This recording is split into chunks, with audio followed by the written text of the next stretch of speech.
유란시아서 4차 개정본 오디오 제143편 사마리아를 거쳐서 서기 27년 6월 말 유대 종교 지도자들의 반대가 점점 커지자 예수와 12사도는 자신들의 텐트와 개인 소지품을 나사로의 집에 보관하기 위해 베다니로 보낸 후 예루살렘을 떠났다.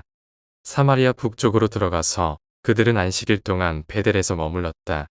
여기서 그들은 고프나와 에브라임에서 온 사람들에게 며칠 동안 복음을 전파했다. 아리마대와 탐나에서 온 시민들이 예수를 그들의 마을로 초대하기 위해 왔다. 주와 사도들은 이 지역의 유대인과 사마리아인들을 가르치는데 2주 이상을 보냈는데 그들 중 많은 이들이 멀리 안티파트리스로부터 와서 하늘나라의 좋은 소식을 들었다. 남부 사마리아인들은 예수의 말씀을 기쁘게 들었고 사도들은 가룟 유다를 제외하고는 사마리아인에 대한 편견을 상당 부분 극복하는 데 성공했다. 유다가 이 사마리아인들을 사랑한다는 것은 매우 어려운 일이었다. 7월 마지막 주에 예수와 동료들은 요단강 가까이 새로운 그리스풍의 도시 파사엘리스와 아켈라이스로 떠날 준비를 했다. 1. 아켈라이스에서 전도하다.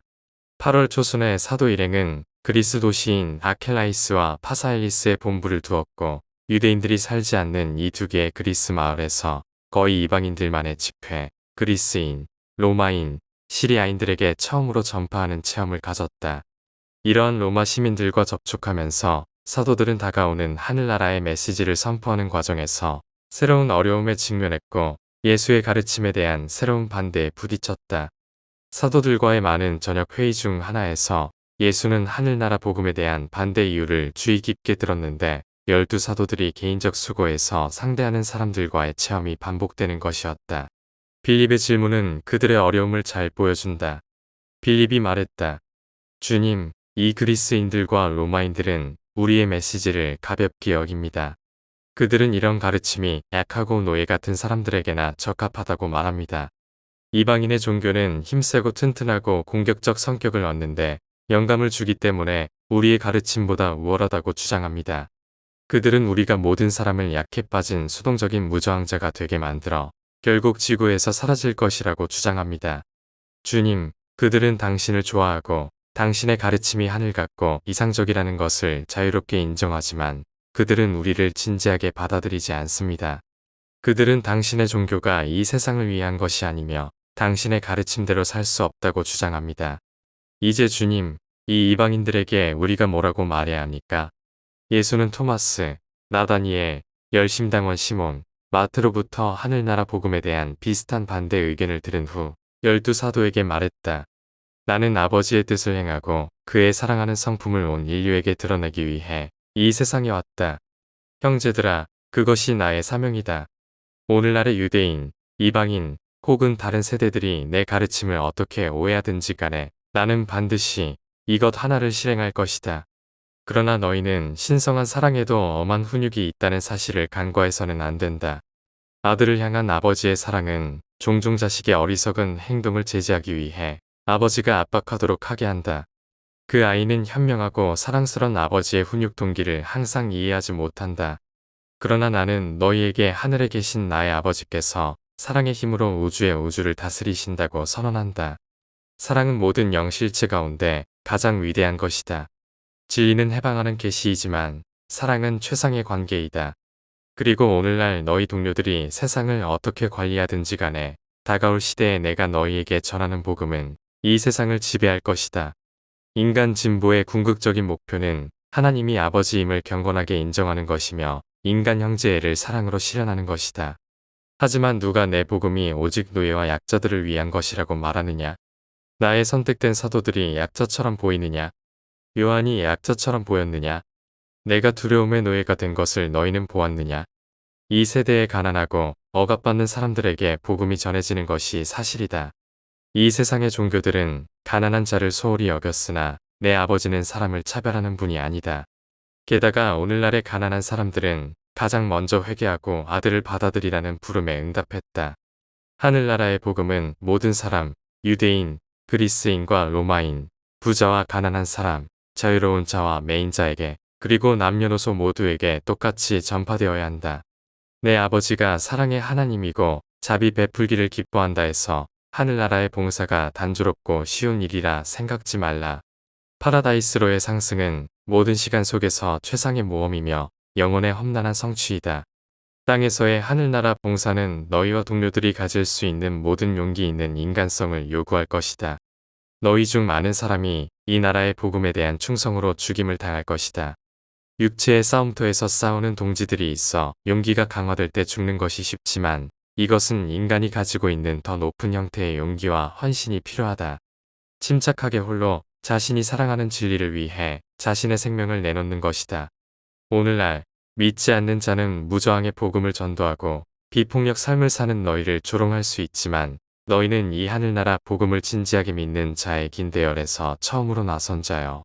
이 가르침에 영웅답게 헌신한 것에 온 인류가 놀라워할 것이다.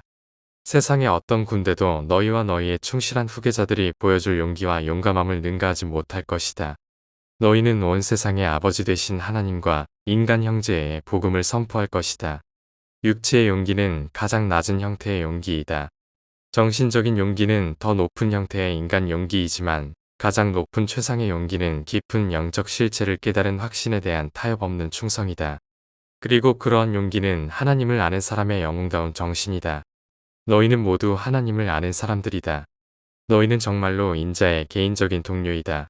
예수가 그때 한 이 말씀은 전부가 아닌 말씀의 서론이다.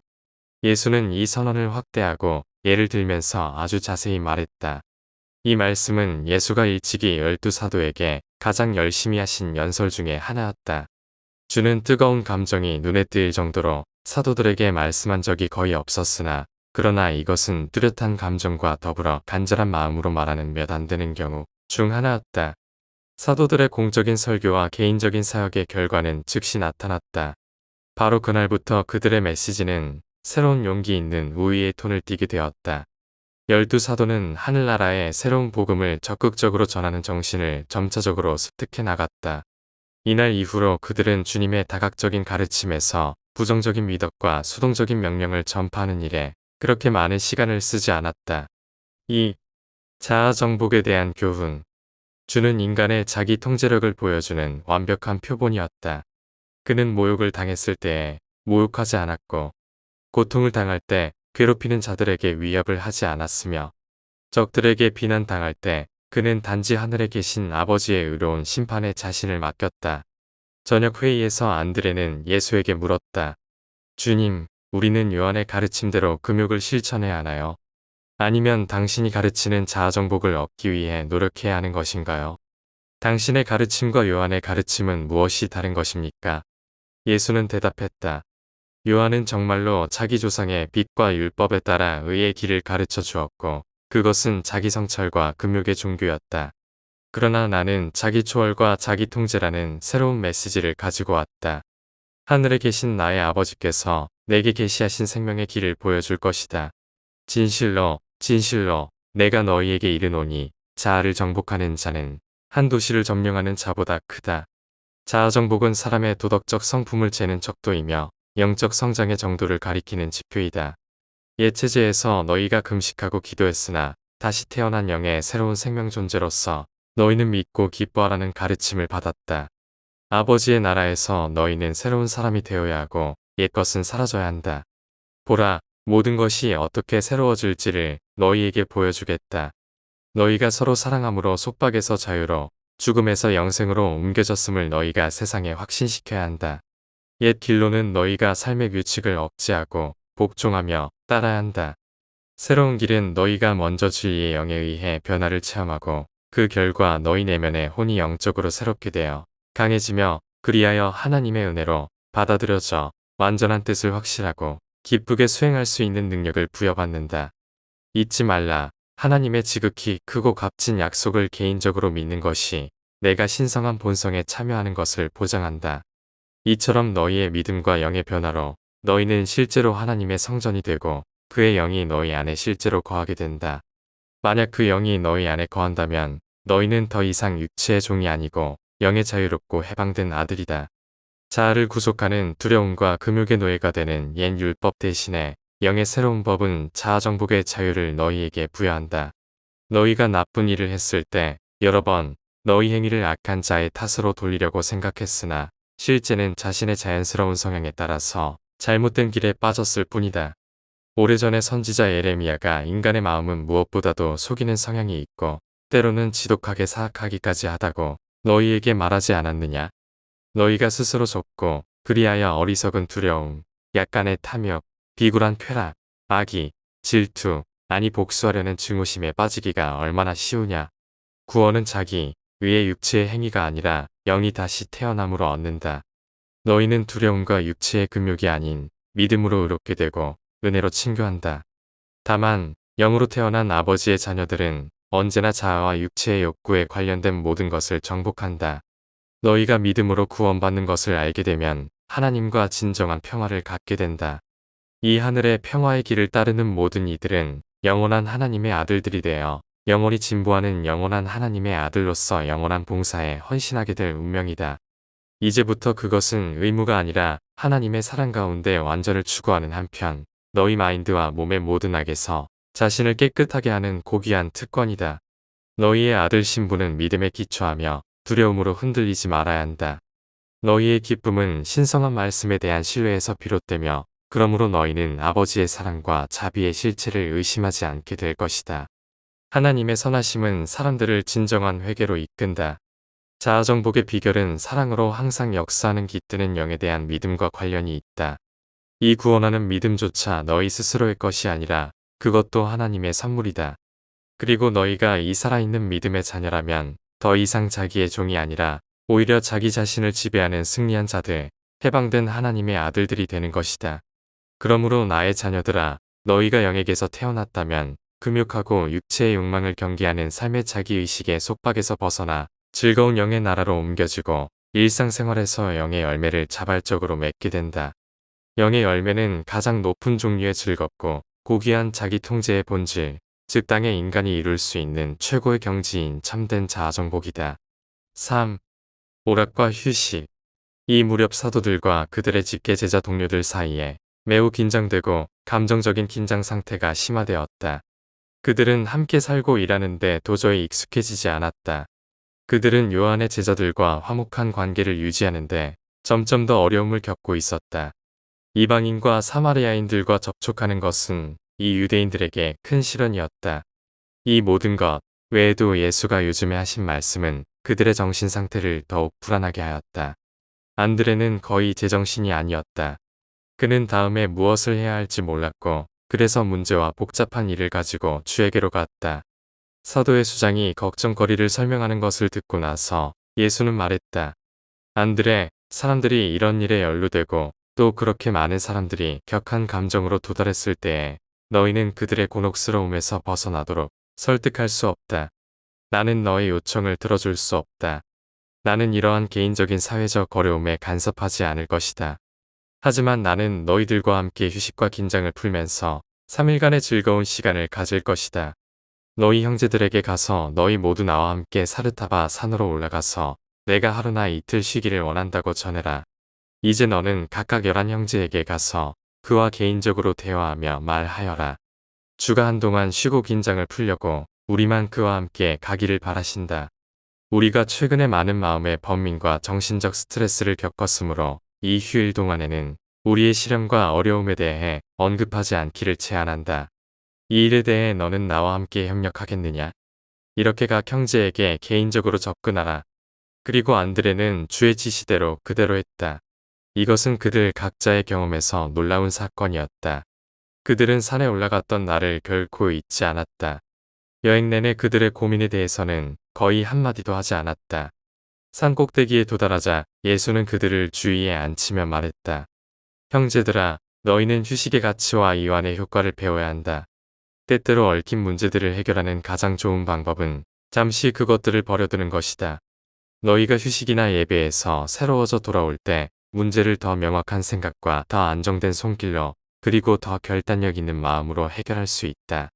또 다른 경우로 너희의 마인드와 몸이 쉬는 동안 문제의 크기와 비율이 줄어든 것을 발견할 때도 많다. 다음날 예수는 12사람에게 각각 토론할 주제를 정해주었다. 그날 하루는 회상과 종교적 업무와 관련 없는 문제들을 이야기하는데 할애되었다. 그들은 예수가 점심으로 빵을 먹을 때 감사 기도를 하지 않자 잠시 충격을 받았다. 이것은 그가 그런 예식을 무시하는 것을 처음 본 것이었다. 산으로 올라갔을 때 안드레의 머리는 문제투성이었다. 요한은 마음속에서 어쩔 줄 몰라 했다. 야고보의 혼은 슬픔에 잠겨 있었다. 이방인들 사이에 머무르고 있었기 때문에 마태는 기금이 모자라 가슴을 태우고 있었다. 야고보는 마음속으로 몹시 괴로워했다. 베드로는 과로해서 평소보다 더 신경질적이었다. 유다는 과민과 이기심에 시달렸다. 시몬은 그의 애국심을 인간 형제와 조화시키려는 그의 노력에 대해 유별나게 화가 났다. 빌립은 일이 돌아가는 방식에 점점 더 당황했다. 나다니엘은 이방인들과 접촉한 이후 유머가 줄어들었고 토마스는 심한 우울증에 빠져 있었다. 오직 쌍둥이들만이 평범하고 동요되지 않았다. 그들 모두는 요한의 제자들과 어떻게 평화롭게 지낼 수 있을지에 대해 갈피를 잡지 못했다. 사흘째 되던 날 그들이 산 아래로 내려가 진지로 돌아왔을 때 그들에게 큰 변화가 찾아왔다. 그들은 많은 인간의 혼란이 실제로는 존재하지 않으며 많은 긴급한 문제들은 과장된 공포와 증대된 두려움의 산물이라는 중요한 발견을 했다. 그들은 그러한 모든 혼란은 버림으로써 가장 잘 처리된다는 것을 배웠다. 그들은 훌쩍 떠남으로 그런 문제들이 저절로 풀리도록 버려두었다. 이 휴일이 끝나고 돌아온 것은 요한의 추종자들과 사이가 크게 개선되는 기간이 시작되었음을 가리켰다. 생활의 일상적 임무에서 떠나 사흘 동안 휴가를 보낸 결과로 그들이 모든 사람의 정신 상태가 달라진 것을 눈치채고 신경과민에서 해방된 것을 바라보았을 때 12사도 중 다수가 정말 기뻐했다. 인간 접촉에서 무의미한 것은 분란과 충돌을 확대시킬 위험이 항상 존재한다. 그리스 두 도시인 아르켈라이스와 파사엘리스의 많은 이방인들은 복음을 믿지 않았지만 12사도들은 이방인들만 있는 그들의 처음 확장된 일에서 귀중한 체험을 얻었다. 그달 중순 어느 월요일 아침 예수는 안드레에게 말했다. 우리는 사마리아로 간다. 그리고 그들은 즉시 야곱의 우물 근처에 있는 시카시로 향했다. 4. 유대인과 사마리아인. 유대와 갈릴리의 유대인들은 600년이 넘는 시간 동안 사마리아인들과 원수지간이었다. 유대인들과 사마리아인들 사이에 이 반감은 이렇게 시작되었다. BC 약 700년경 아시리아의 왕 사르곤은 팔레스타인 중앙에서 일어난 반란을 진압하면서 이스라엘 북왕국에 유대인 2만 5천 명 이상을 포로로 끌고 갔고 그 자리에 거의 같은 수의 큐, 세파르브, 하마트족 속의 후손들을 이주시켰다. 이후 아슈바니팔은 또 다른 이민자들을 보내 사마리아에 거주하게 했다. 유대인과 사마리아인 사이의 종교적 불화는 바빌로니아 포로 생활이 끝나고 유대인이 돌아올 때로 거슬러 올라간다. 그때 사마리아인들은 예루살렘의 재건을 방해하는 일을 하였다. 그들은 나중에 알렉산더의 군대를 친절히 도와주므로 유대인들의 기분을 건드렸다. 이 친절에 대한 보답으로 알렉산더는 사마리아인들이 게리짐 산에 한 성전을 건축하는 것을 허락하였다. 거기서 그들은 야훼와 부족 신들을 섬기고 예루살렘의 성전 예배 체제를 비슷하게 좇아서 희생물을 바쳤다. 적어도 마카비의 시절까지 이 예배를 계속했고 그때 요한 히르카누스는 게리짐 산에 있는 그들의 성전을 파괴했다. 예수가 돌아가신 뒤에 사마리아인들을 위하여 수고하면서 사도 빌립은 이 옛 사마리아 성전터에서 많은 모임을 가졌다. 유대인들과 사마리아인의 불화는 오랜 역사와 전통이 깊다. 알렉산더 시대 이후로 그들은 점점 더 서로 교류하지 않았다. 12사도는 데카폴리스와 시리아의 그리스 및 다른 이방 도시들에서 전파하는 것을 꺼리지 않았지만 예수가 사마리아로 가자라고 말했을 때 그것은 그들에게 주에 대한 충성심을 재는 심각한 시련이었다. 그러나 그들이 예수와 1년 넘게 지내는 동안 그들은 예수의 가르침에 대한 믿음과 사마리아인들에 대한 편견을 초월하는 개인적인 충성심을 발전시켰다. 5. 시카의 여인. 주와 12사도가 야곱의 우물에 도달했을 때 그들은 잠시 이 지역에 머물기로 했기 때문에 예수는 여행의 피로로 우물 옆에서 쉬었고 빌립은 시카에서 음식과 텐트를 나르는 일을 도우려고 사도들과 함께 갔다. 베드로와 세베대의 아들들은 예수와 함께 남고 싶어 했지만 예수는 그들에게 내 걱정은 하지 말라. 이 사마리아인들은 친절할 것이다. 오직 우리 형제들인 유대인들만이 우리에게 해를 끼치려 할 것이다 라고 말하며 그들이 형제들과 함께 가기를 요청했다. 그리고 여름 저녁 6시가 가까워질 무렵 예수는 사도들이 돌아올 때까지 우물 옆에 앉아 기다렸다. 야곱의 우물물은 시카의 우물물보다 광물이 적어서 마시는 물로 가치가 높았다. 예수는 목이 말랐지만 우물에서 물을 얻을 방법이 없었다. 그러던 중 시카의 한 여인이 물 항아리를 들고 우물에서 물을 기르려 준비하자 예수는 그녀에게 내게 물을 주겠느냐 고 말했다. 이 사마리아 여인은 모습과 옷차림으로 예수가 유대인인 줄 알았고 말씨로 보아 갈릴리 유대인이라 짐작했다. 그 여자의 이름은 날다였고 아름다운 여인이었다. 그 여자는 유대 사람이 우물가에서 자기에게 말을 걸어 물을 달라고 하는 것을 보고 크게 놀랐다. 그 당시에는 자존심이 강한 남자가 공공장소에서 여자에게 말을 거는 것은 적절치 못한 일이었고 유대인이 사마리아 사람과 대화를 나누는 것은 말할 것도 없었다. 그래서 날다는 예수에게 물었다. 당신은 유대인인데 어찌 사마리아 여자인 나에게 물을 달라고 하십니까? 예수는 대답했다. 나는 정말로 물을 달라고 했지만 만약 내가 이해할 수만 있다면 너는 나에게 생명의 물을 달라고 청할 것이다. 그러자 날다가 말했다. 그러나 선생님, 당신은 물을 기를 도구가 없고 우물은 깊습니다. 그렇다면 이 생명의 물을 어디서 얻을 수 있나요? 당신은 우리 조상 야곱보다 더 위대하신가요? 그가 우리에게 이 우물을 주셨고 그와 아들들, 가축들도 이 물을 마셨습니다. 예수는 대답했다. 이 물을 마시는 자는 다시 목이 마르겠지만 살아있는 영의 물을 마시는 자는 결코 목마르지 않을 것이다. 그리고 이 살아있는 물은 그 안에서 샘물이 되어 영생에 이르기까지 솟아날 것이다. 날다가 말하였다. 이 물을 주셔서 내가 더 이상 목마르지 않게 하시고 이곳에 와서 물을 길러오지 않게 하소서. 게다가 사마리아 여인이 이렇게 훌륭한 유대인에게서 받을 수 있는 것은 기쁨이 될 것입니다. 날다는 예수가 자신과 대화하려는 의도를 어떻게 받아들여야 할지 몰랐다. 그 여자는 주의 얼굴에서 올바르고 거룩한 사람의 빛을 보았지만 친절을 흔히 있는 친숙함으로 착각했고 예수의 비유를 자기에게 접근하려는 의도로 잘못 해석했다. 품행이 단정치 않은 여인이었던 그 여자는 드러내놓고 예수를 유혹하려 했는데 그때 그녀의 눈을 똑바로 보면서 예수는 명령하는 목소리로 말했다. 여자여, 가서 내 남편을 데리고 오라. 이 명령에 날다는 정신을 차렸다. 주의 친절함을 그릇 판단했음을 깨달았다. 자기가 그의 말투를 오해한 것을 알아차렸다. 그녀는 두려웠다. 자신이 특별한 사람 앞에 서 있다는 것을 깨닫기 시작했고 적절한 대답을 찾으려 했으며 큰 혼란 속에서 말했다. 그러나 선생님, 저는 남편이 없어서 남편을 부를 수 없습니다. 그러자 예수는 말했다. 내가 진실을 말하였다. 내가 한때는 남편이 있었을지라도 지금 함께 살고 있는 사람은 내 남편이 아니다. 내 말을 가지고 장난치지 말고 오늘 내가 너에게 주는 살아있는 물을 구하라. 이때 날다는 정신을 차렸고 그녀의 좋은 자아가 깨어났다. 그녀는 전적으로 의도해서 부도덕해진 것이 아니었다. 남편에게 모질게 또 부당하게 버림받고 막다른 골목에서 한 그리스인과 결혼 없이 살기로 동의했지만 여전히 결혼은 하지 않았다. 날다는 이제 예수에게 무심코 말한 것에 크게 부끄러움을 느꼈고 깊이 뉘우치는 마음으로 주께 말했다. 내 주여, 제가 이렇게 말한 것을 후회합니다. 당신은 거룩한 분이시거나 선지자이신 것을 깨닫습니다. 주께 직접 개인적으로 도움을 맡고 하려고 할 때 그 여자는 허다한 사람이 그전에도 그 후에도 한 것과 같이 행하였다. 구원의 문제를 피하고 신학과 철학 토론의 주의를 돌렸다.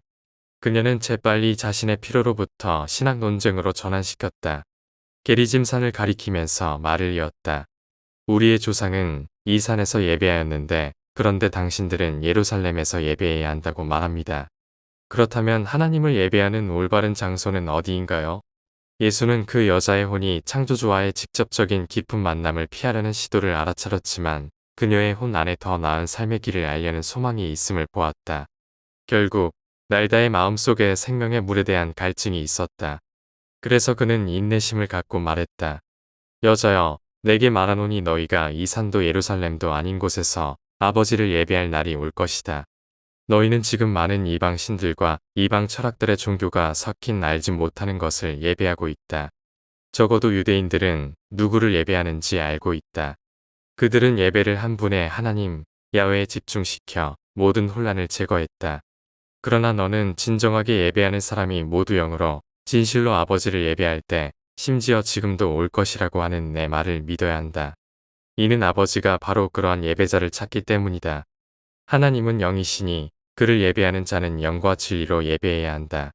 너의 구원은 다른 사람들이 어떻게 예배해야 하는지 또는 어디에서 예배해야 하는지를 아는 것에 있지 않고 내가 지금 너에게 주고 있는 이 생명의 물을 내 마음에 받아들이는 데 있다. 그러나 날다는 땅에서 자기의 개인 생활과 하나님 앞에서 자기 혼의 처지에 관한 거북한 질문에 대한 논의를 피하려고 다시 한번 애썼다. 한 번 더 일반 종교에 관한 질문을 택하고 말했다. 예, 알고 있습니다. 선생님, 요한은 교화자가 오는 것에 대해 전파했는데 그는 구원자로 불릴 것이요. 그가 오실 때 우리에게 모든 것을 선포하실 것을 나는 알고 있습니다. 예수는 날다의 말을 막으며 놀라운 확신으로 말했다. 너희에게 말한 그가 나이다. 이것은 예수가 땅에서 자신이 신성한 본성을 지닌 아들 신부님을 처음으로 바로 분명히 감추지 않고 선언한 것이었다. 그것도 한 여자에게, 사마리아 여인에게, 이 순간까지 남자들 눈에 의심스러운 성품을 가진 여자에게 선언하였다. 그러나 신성한 눈은 자신이 원해서 죄를 짓기보다는 반대로 죄를 짓도록 강요된 것을 보았다. 그 여자는 지금 성실하게 온 마음을 다하여 구원을 바라는 인간 혼이었고 그것으로 충분했다. 날다가 더 보람있고 고귀한 생활 방법을 찾으려는 진정한 개인적 소망을 막 말하려 했을 때 마음속에 진정한 소망을 말할 준비가 되었을 때 12사도가 시카에서 돌아왔고 예수가 이 여자와 함께 이 사마리아 여자와 그것도 두 사람만 아주 친밀하게 이야기하는 장면에 들이닥쳤을 때 그들은 덜 나위 없이 놀랐다. 그들은 재빨리 물품을 놓아두고 옆으로 비켰고 아무도 감히 비난하는 말을 하지 않았으며 한편 예수는 날다에게 말했다. 여자여, 내 길을 가라. 하나님이 너를 용서하셨다. 이제부터 너는 새로운 삶을 살게 될 것이다. 생명의 물을 받았으니 새로운 기쁨이 내 혼 속에서 솟아나겠고 너는 최고자의 딸이 될 것이다. 그 여자는 사도들이 비난할 것을 눈치채고 물동이를 남겨두고 성으로 달아났다. 도시로 들어가면서 만난 모든 사람에게 외쳤다. 야곱의 우물로 가세요. 빨리 가세요. 왜냐하면 거기서 내가 살아왔던 모든 것을 말해준 사람을 여러분이 보게 될 것입니다. 이 사람이 교화자가 될 수 있을까요? 해가 지기 전에 큰 무리가 예수의 말씀을 들으려고 야곱의 우물에서 모였다. 그리고 주는 생명의 물, 기뜨는 영이 주는 선물에 대하여 그들에게 더 말씀했다.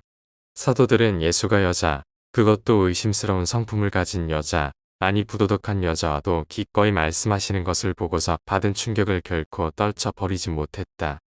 여자, 아니 이른바 부도덕한 여자도 하나님을 아버지로 택할 수 있는 혼을 가졌고 이로써 하나님의 딸이요 영생을 받을 후보자가 된다는 것을 예수가 사도들에게 가르치기는 무척 어려웠다.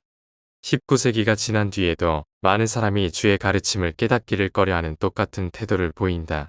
기독교조차 그리스도의 삶의 진리가 아니라 그가 죽은 사실을 중심으로 끈질기게 쌓아 올렸다. 세상은 예수의 비극적이고 슬픈 죽음보다 행복하고 하나님을 드러내는 그의 삶에 더욱 관심을 가져야 한다.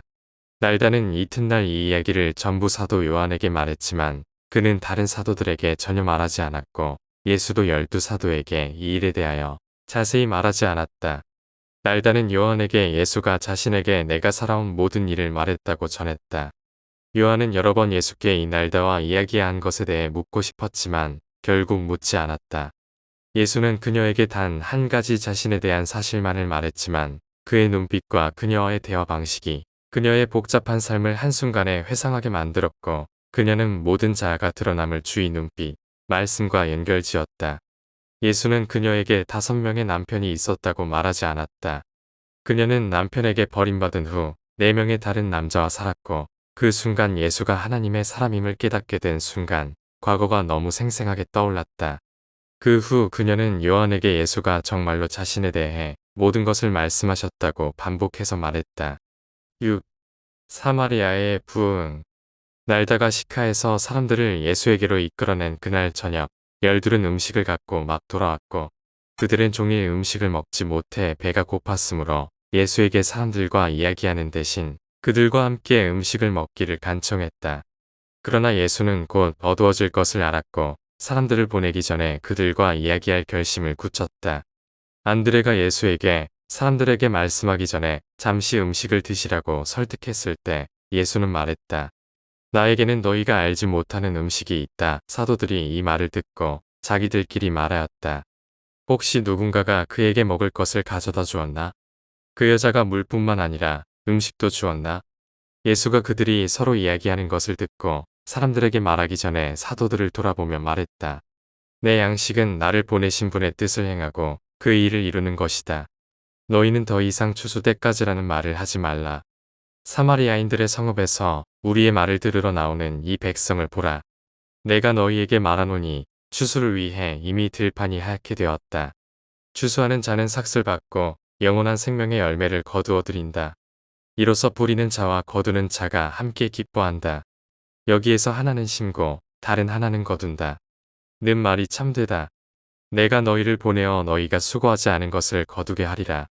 다른 이들이 수고하였고 너희는 그들의 수고에 들어가게 될 것이다.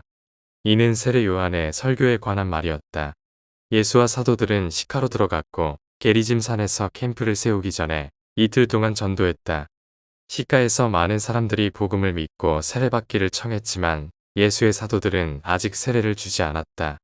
게리짐 산에서 야영하던 첫날 밤의 사도들은 야곱의 우물에서 그 여인에 대한 그들의 태도 때문에 예수가 그들을 꾸짖을 것이라 예상했으나 그 문제에 대하여 아무 말도 없었다.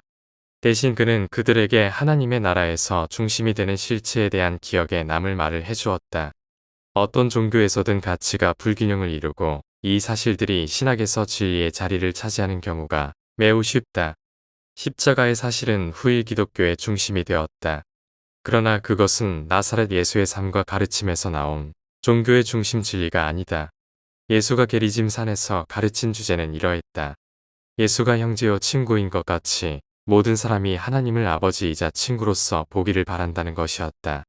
그리고 진리는 이러한 신성한 관계를 관찰한 것에 대하여 위대한 선언인 것처럼 사랑은 세상에서 우주에서 가장 위대한 관계라는 것을 그들에게 재차 강조했다.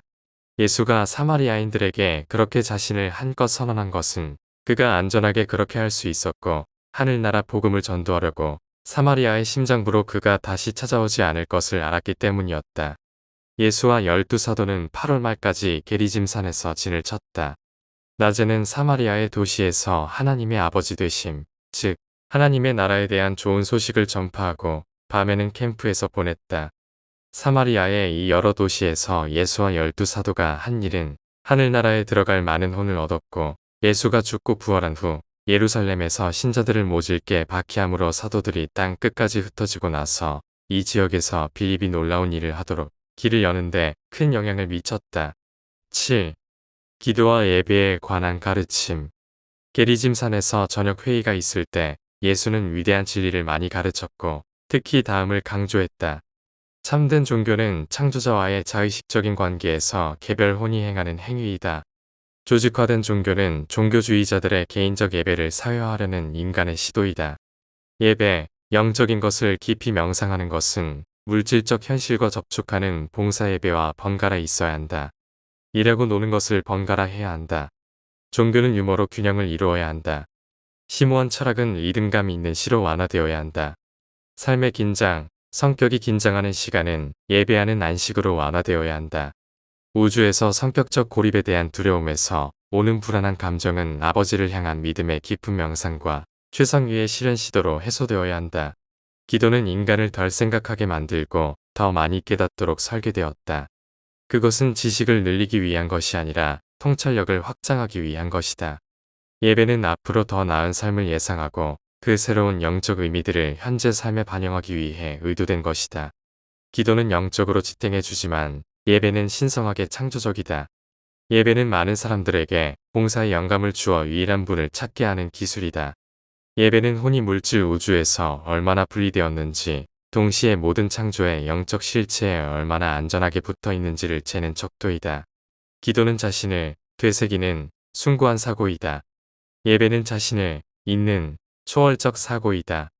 예배는 수고 없는 집중, 참되고 이상적인 혼의 휴식, 편안한 영적 노력의 한 형태이다. 예배는 부분 자체와 전체를 동일시하는 행위이다. 유한과 무한, 아들과 아버지, 시간과 영원히 발맞추어 나가는 행위이다. 예배는 아들이 신성한 아버지와 개인적으로 하는 소통이며 인간 혼, 영이 신선하고 창조적인 형제애적인 이상적 태도를 취하는 것이다. 비록 사도들이 캠프에서 그의 가르침 중 몇 가지만 이해했지만 다른 세계는 이해했으며 땅의 다른 세대들도 이해할 것이다.